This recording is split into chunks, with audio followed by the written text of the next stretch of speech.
నమస్తే. నేను మీ నాగేష్. ప్రస్తుతం నేను ఉమ్మడి ఖమ్మం జిల్లా ఖమ్మం ప్రాంతంలో ఉండడం జరిగింది. ఇక్కడ ప్రత్యేకంగా ఖమ్మంలో చాలా యాక్టివ్‌గా ఉన్నటువంటి వ్యక్తి మన బోడిపూడి రాజన్న గారు. మరి గతంలో అయితే బీజేపీలో ఉన్నారు. బీజేపీ నుంచి కాంగ్రెస్‌లోకొచ్చి కాంగ్రెస్‌లో ఇక్కడ ఖమ్మంలో ఉన్నటువంటి రాజకీయ పరిణామాలు గూడా మొత్తం గూడా మార్చే విధంగా అయితే ఇక్కడ చేయడం అయితే జరిగింది. అన్న నమస్తే అన్న. నమస్తే. అన్న ఫస్ట్ అయితే బీజేపీ నుంచి హ్మ్. కాంగ్రెస్‌లోకొచ్చారు. అంటే బీజేపీ వాళ్ళు పట్టించుకోలేదని వచ్చారా? లేకుంటే కాంగ్రెస్‌లో రావాలని వచ్చారా? బీజేపీ పట్టించుకోకపోవడం అంటూ ఏమి ఉండదన్న. హ్మ్. ఇప్పుడు బీజేపీలో ఏంటంటే, మన ఖమ్మం జిల్లా వచ్చేసి పూర్తిగా గూడా కాంగ్రెస్ పార్టీ. టోటల్ 10కి 10 నియోజకవర్గాలు మీరు ఎవరు పోటీ చేసినా, ఇక్కడ ప్రజలు మాత్రం కాంగ్రెస్ పార్టీకే బ్రహ్మరథం పడతారు. ఓకే. అది బీజేపీ నుంచి ఇప్పుడు ఎంత పెద్ద నాయకుడి నుంచున్నా గాని అది సాధ్యపడదు. హ్మ్. ఇది ఏదైతే ఉందో ఈ బీజేపీ వ్యవస్థ అప్పట్లో నేనున్నప్పుడు మన బండి సంజయ్ గారు స్టేట్ అధ్యక్షులుగా ఉండేవాళ్ళు. హ్మ్. ఆయన అదే విధంగా కొనసాగించినట్లయితే అప్పట్లో నాకు తెలిసి దాదాపు మన రాష్ట్రంలో బీజేపీ బహుశా కొన్ని సీట్లు వచ్చుండేమో. కానీ పైనుంచే ప్రక్షాళన జరగాలి. బీజేపీ ఏదైతే ఉందో పైనుంచే ప్రక్షాళన జరగాలి. అది మనం అంత పెద్ద దాని గురించి మాట్లాడటానికి మనకంత స్థాయి లేదు. హ్మ్. అది వాళ్ళకి సంబంధించిన విషయం బీజేపీ పార్టీ విషయం. హ్మ్. అప్పుడు మనం ప్రయాణం చేస్తున్నప్పుడు ఏం జరిగిందంటే అంటే వాస్తవానికి బండి ఇప్పుడు మనం సంజయ్ గారిని హ్మ్. రాష్ట్ర అధ్యక్షులుగా తొలగించిన తర్వాత హ్మ్. మీరొచ్చారు. హ్మ్. అంటే బండి సంజయ్ గారు ఉంటే ఉండేటోళ్ళా? బండి సంజయ్ గారు ఉన్నా గాని గూడా మా నిర్ణయం అయితే బయటికి రావాలనే అనుకున్నాం మేము. హ్మ్. అప్పట్లో పొంగులేటి సీనన్న గూడా బీఆర్ఎస్ ప్రభుత్వం నడుస్తుంది. పొంగులేటి సీనన్న మేమందరం కలిసి ప్రయాణం చేసేవాళ్ళం. ఇప్పుడు ఏ పార్టీలో బోవాలి అని అప్పట్లో ఆత్మీయ సమ్మేళనాలు చాలా పెట్టడం జరిగింది. స్టేట్‌లో గూడా అట్లే మన జిల్లా వారీగా అన్ని నియోజకవర్గాలు. అప్పుడు మేము చూసుకుంటూ అట్లా ఏది బావుంటది అంటే ప్రజలందరూ గూడా మార్పు కోరుకుంటున్నారు. హ్మ్. అదే తరుణంలో మనం గూడా ఇప్పుడు యువత తరపున ఉన్నాము. మా బోడెపల్లి ట్రస్ట్ గూడా పెట్టాం అప్పట్లో. అవును. పెట్టడం జరిగింది. ఆ ట్రస్ట్ ద్వారా మేము ఎన్నో సేవా కార్యక్రమాలు చేయడం జరిగింది. ఎన్నో సేవా కార్యక్రమాలు పేదవాళ్ళకి ఎక్కడ ఆపదుందంటే అక్కడ ఎవ్వరికి ఏది కావాలన్నా గాని మా వంతుగా మా బోడిపూడి ట్రస్ట్ నుంచి సేవ చేయడం జరిగింది. హ్మ్. అట్లా ఒక 5, 6 సంవత్సరాల నుంచి అట్లా కొనసాగుతూ వచ్చింది. అదే క్రమంలో ఆ రోజు రాష్ట్రంలో పరిస్థితి ఏంటంటే చాలా ఘోరంగా ఉంది. మొత్తం స్కాముల ప్రభుత్వం ఉంది. హ్మ్. అప్పుడు ప్రజలకు గూడా వాస్తవానికి ఏదన్నా కావాలన్నా గాని పట్టించుకునేవాడు లేడు. హ్మ్. బీఆర్ఎస్ ప్రభుత్వంలో. ఇప్పుడు ప్రజలు గూడా కోరుకున్నారు. మార్పు కోరుకున్నారు. అప్పుడు మేము అప్పటికిప్పుడు పెద్ద మార్పేం లేదని చెప్తున్నారు ఇక్కడ ఖమ్మం మార్పు గాని, లేకుంటే 100% తెలంగాణ ఉంది. మొత్తం గూడా. అప్పుడు గతంలో ఇందిరమ్మ ఇల్లు యాడి అన్న. హ్మ్. మొన్న మీరు భూదాన్ అన్నారు గదా! హ్మ్. భూదాన్ భూములు ఇల్లిచ్చిందెవరు? హ్మ్. పట్టాలిచ్చిందెవరు? హ్మ్. వాళ్ళకి హక్కు కల్పించింది మేమే గదా! హ్మ్. అలా గాలికి వదిలేయలేదు గదా ప్రజల్ని. హ్మ్. వాళ్ళకొక స్థలం ఇచ్చి వాళ్ళని ఇండిపెండెంట్ దారిని చేసాం. పట్టాదారుని చేసాం. ఓకే. అది ప్రభుత్వం మా కాంగ్రెస్ ప్రభుత్వం. ఓకే. అదే క్రమంలో అప్పుడు పార్టీ మారాలి అన్న వచ్చినప్పుడు మేము గూడా చానా సార్లు ఆలోచించడం జరిగింది. పొంగులేటి సీనన్న మార్గంలోనే మేము అప్పుడు ప్రయాణించడం జరిగింది. ఓకే. అప్పుడు మార్పు కోరుకున్న విధంలో మేము గూడా మా యూత్ సమ్మేళనం మేము అడిగినప్పుడు అందరూ గూడా కాంగ్రెస్ పార్టీ బావుంటదన్న. మీరు ఎట్లాగో బీజేపీలో ఉండి మీకు ఎప్పుడు గూడా ఆ స్థానం ఆ! రాదు. ఒక గుర్తింపనేది లేదు. గుర్తింపనేది లేదు. మీరు మారండన్నా బావుంటది. భవిష్యత్తు బావుంటదంటే వాస్తవానికి నేను రాజకీయాలు చేయాలని రాలేదు. హ్మ్. నాకు చిన్నప్పటి నుంచి కూడా సేవ చేయడం అంటే ఇష్టం. హ్మ్. పేదవాడి కళ్ళల్లో ఆనందాన్ని చూడడం అంటే నాకు చిన్నప్పటి నుంచి ఇష్టం. ఇప్పుడు అంటే కూడా. మీరు వ్యక్తిత్వ హ్మ్. పరంగా వాస్తవానికి హ్మ్. అట్లున్నప్పటికి గూడా, ఇక్కడ మీరు ఏ సమస్య ఉన్నా గానీ చాలా హ్మ్. యాక్టివ్‌గా ఉంటరు. వాళ్ళ దగ్గరికెళ్తారు. సమస్య హ్మ్. పరిష్కరించే కోణంలో అయితే మీరు ఆలోచిస్తారు. అవును. కానీ భూదాన్ విషయంలో హ్మ్. అక్కడ ఉన్నటువంటి ప్రజలు గంతగానో ఇబ్బంది పడుతుంటే, మరి ఆ పరిస్థితిలో మీరేం జేశారు? మేము పోలేదని మేము చెప్పలేం. హ్మ్. అప్పుడు ఆ రోజున్న పరిస్థితులేంటంటే ఎవరు పోయినా గాని కార్యకర్తలు కొట్టేటట్టున్నారు. హ్మ్. కాంగ్రెస్ పార్టీ తరపున. ఓకే. అప్పుడు ఎవ్వరు గూడా వాళ్ళ దగ్గరికి పోలేదు వాస్తవం అది. హ్మ్. వాస్తవానికి అప్పుడు తుమ్మల గారు గూడా దుబాయ్‌లో ఉండడం జరిగింది. వాళ్ళ ఫ్యామిలీ వాళ్ళ ఏదో ప్రాబ్లమ్స్ ఉండటం వల్ల పాపం సారు ఫోన్‌లో ప్రతి సెకండ్ గూడా ఆయన అందుబాటులో ఉన్నారు. హ్మ్. ఎవరు చేసినా గాని ఎత్తి ఏంది అనేది ప్రతిది పిన్ టు పిన్ తీసుకుంటా ఉన్నారు సమాచారం. అదేలే. అదే క్రమంలో మేము గూడా భయపడలా ఆ రోజు.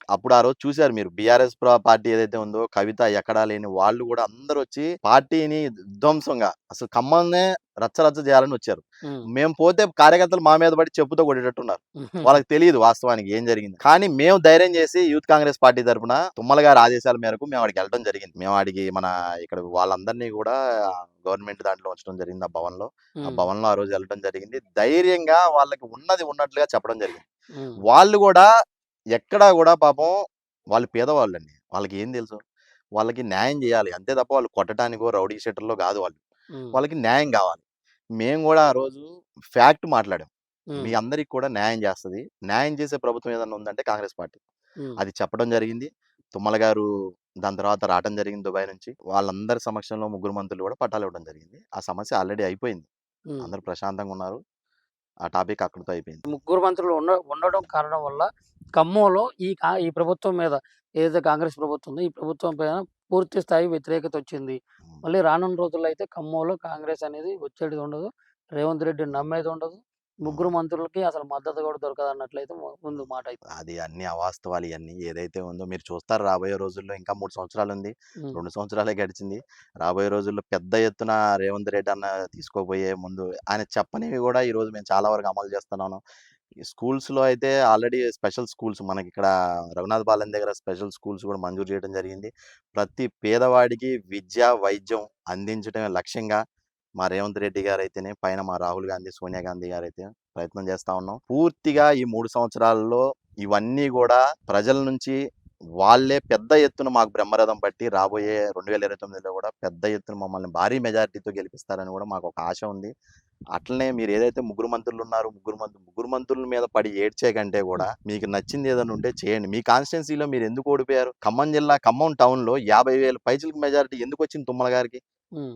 నువ్వు ఏం చేస్తే ఎందుకు నువ్వు గతం 10 సంవత్సరాలు నువ్వు పని చేసి ఉంటే నీకు 50,000 మెజారిటీ ఎందుకొస్తది? నీకు మహా ఓడిపోతే 5,000, 10,000తో ఓడిపోవాలి. అవును. గతంలో నేను ఎన్నడూ గూడా చూడని, వినని మెజారిటీతో గెలిపించారంటే ప్రజలు. ఇల్లందు కాన్స్టిట్యున్సీ అట్లనే ఉంది. అంటే వైరా కాన్స్టిట్యున్సీ అట్లనే ఉంది. గెలిపించి మోసపోయిన అవకాశం ఇచ్చి అది ఆగమైనా పూర్తిగా అన్నట్టు కూడా ఉంది. అవాస్తవం అన్న. మీరు గూడా ఖమ్మం జిల్లా వాస్తవ్యులే. హ్మ్. తల్లాడ మండలం. మీరు కూడా చేయండి. సర్వే చేయండి. మీకు ప్రజలకు అందుబాటులో ఉండే పార్టీ ఏకైక ప్రభుత్వం కాంగ్రెస్ ప్రభుత్వం. నాయకులు కూడా ప్రతి నిమిషం అందుబాటులో ఉన్నారు. ఫోన్ చేస్తే మీకు ఇప్పుడు రెస్పాండ్ అయ్యే మంత్రి గారు మా తుమ్మల నాగేశ్వరరావు, హ్మ్. పొంగులేటి సీనన్న, బట్టి గారు.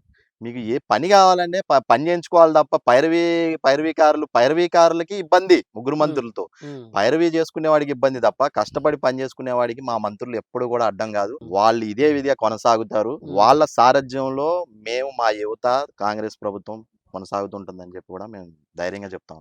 అయితే ఖమ్మం జిల్లాలో ఉన్నటువంటి యువత చాలా యాక్టివ్‌గా ఉంటది రాజకీయాల్లో అన్నట్లయితే మన రాష్ట్ర వ్యాప్తంగా కూడా ఒక పేరు పొందినట్టు. మరి అవును. యువతకి ఎటువంటి ప్రోత్సాహం అందిస్తున్నారు?